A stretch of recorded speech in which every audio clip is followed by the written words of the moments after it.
I'm Tarot Oracle, and these are my favorite decks of 2019 in no particular order. As you can see, these are basically it.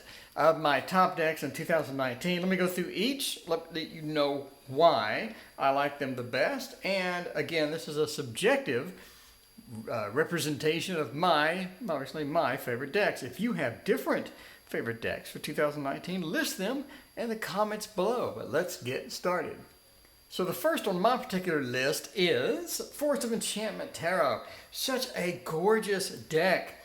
It's so beautiful. It is such a beautiful deck. The artwork is amazing. It has all sorts of imagery that you can read on.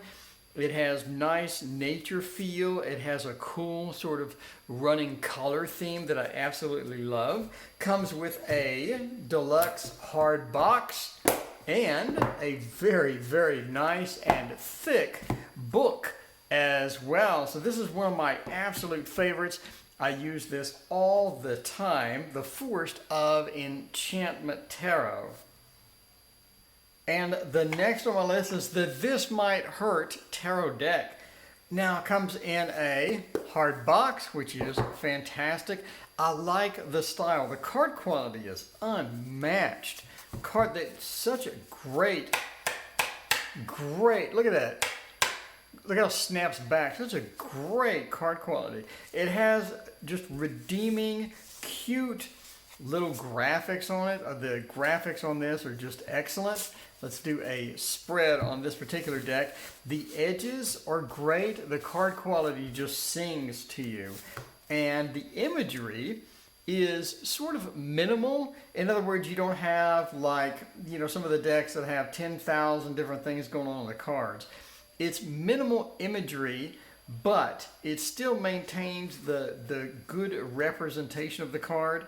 And it's a nice sort of change to a lot of the different types of cards as we see on a day-to-day basis. So obviously Rider-Waite clone, however, it has such a unique take on a lot of these different cards. So again, I mean, it's computer imagery type.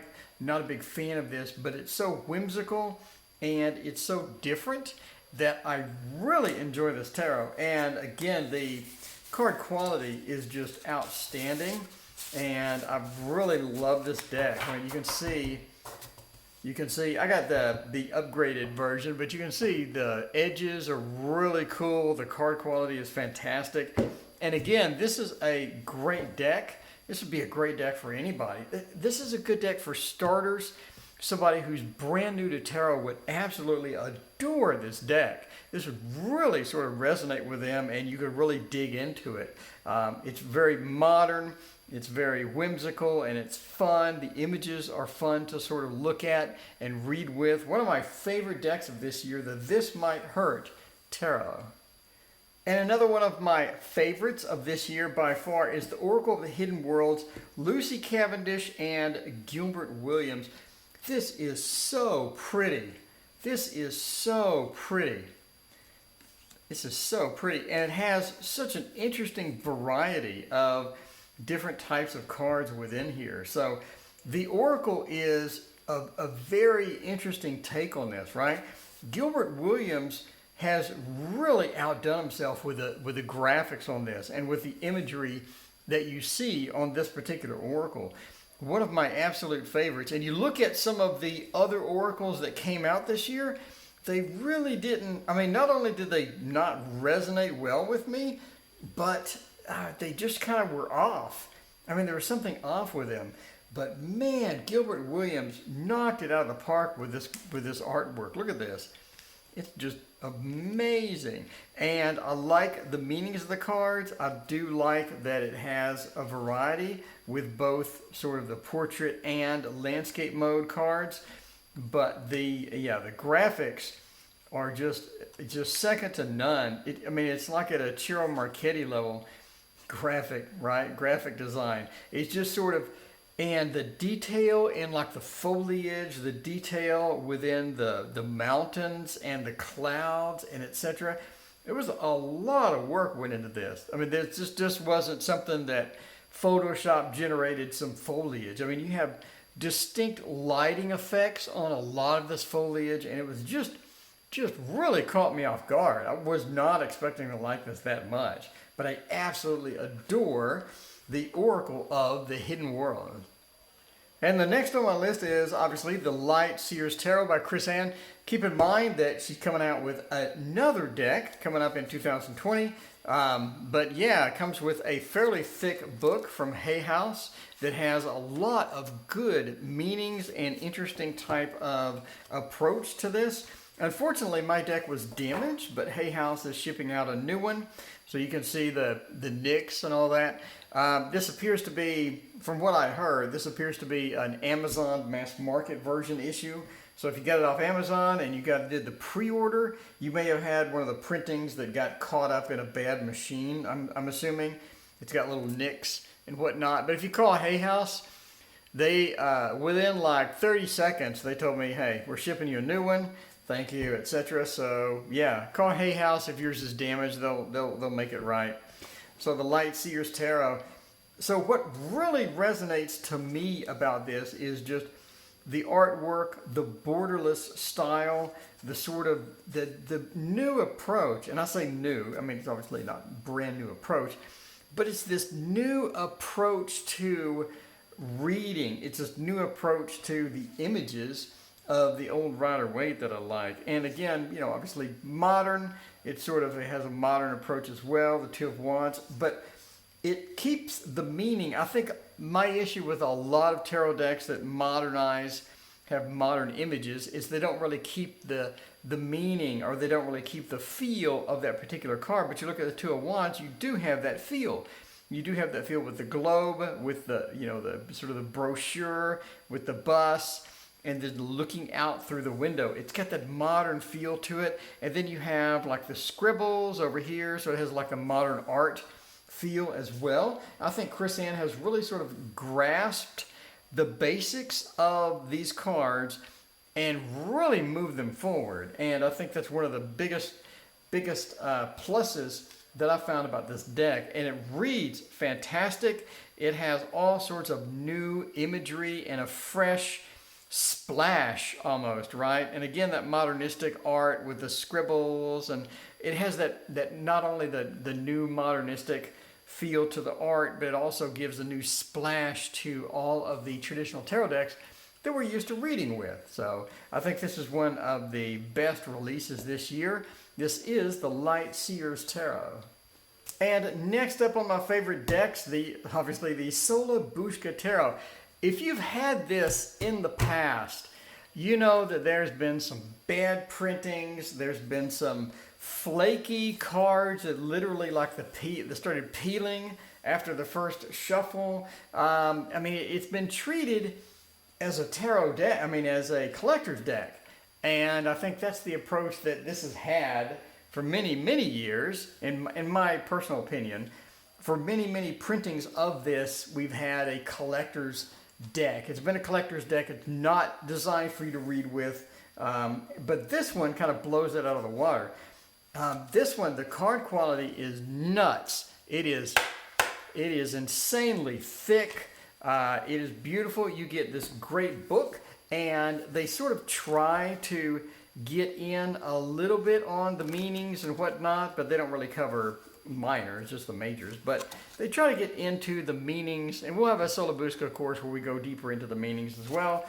But I think this is the best printing I think I've ever seen on this.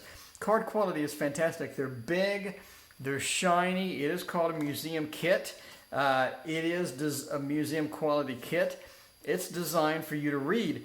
And it has a price point of, I think, $35 to $40, depending upon where you get it. Obviously, your price may vary depending on your region, etc. But for that price, that's nuts. This quality is nuts for that price. It is just bananas for that price. And these are so beautiful. These are so beautiful. They look fantastic. They read well. This is designed, in my opinion, for you to read. And I think this is one of the few copies of this that has come out that is designed for you to read with. They want you to read. They want you to get this out and read with it. And I'm so happy that this was released. You have no idea. I'm so happy that this was released as a reader's deck. We have not seen this. Solo Booshka goes out of print all the time. And again, we've had some flaky, literally flaky versions of this where the lamination just sort of peeled and flaked off. You don't have any of these problems. These are rock solid card, and I'm just happy. I'm happy at the price point. I'm happy with the card quality. I'm happy with the presentation, the beautiful box it came with, the fact that they actually tried to sort of go into the majors and give you a little bit of history. Obviously, you're going to buy another book if you want, you know, the good history of this. But just amazing quality. I'm so happy this was released. You have no idea how pleased I am that this was released. I was so excited to see this. You literally have no idea.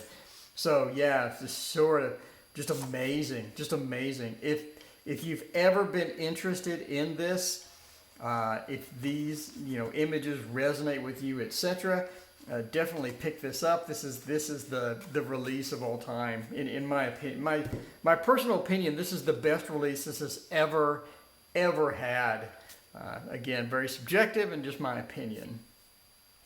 And in the runners-up category, obviously not in my top list, but runners-up, In Between Tarot. Now, I know a lot of you didn't like this. There are cards that ruin the deck in here, and I'm sorry that there are cards that ruin the deck in here, but I mean, I'm not a huge fan of a lot of the cards. I've already pointed that out. I have issues with some of the cards that are too minimalistic, or the artwork is just not that great, like this one. I just don't think the artwork is that great, in my opinion. Okay, so why is this a runner-up? Because I like the system. I like the system. I've read the book cover to cover, and I like the system. I think it's interesting. I think when you make a new system, right? You're like, I'm going to make something totally different. Let's put my neck out on the line. And that's what you're doing. You're putting your neck out on the line. And Janine Worthington, I think, went out there and just said, here's a brand new system. Here's what happens in between one card and the next card. I think it's interesting. And I mean, I know all of you are going to say, well, what about the before tarot, the after tarot, the other tarot where I forgot the name of it, where it's on both sides? What about those? Again, those are different systems. And I think that sometimes they work, sometimes they don't work. What I think works with this, in my opinion, again, very subjective, is I think the system is interesting. I think it's a fresh take. I think it's a really interesting system of going between one card and the next. And I think overall that you could sort of use this within the framework of regular tarot. So you could have regular tarot deck.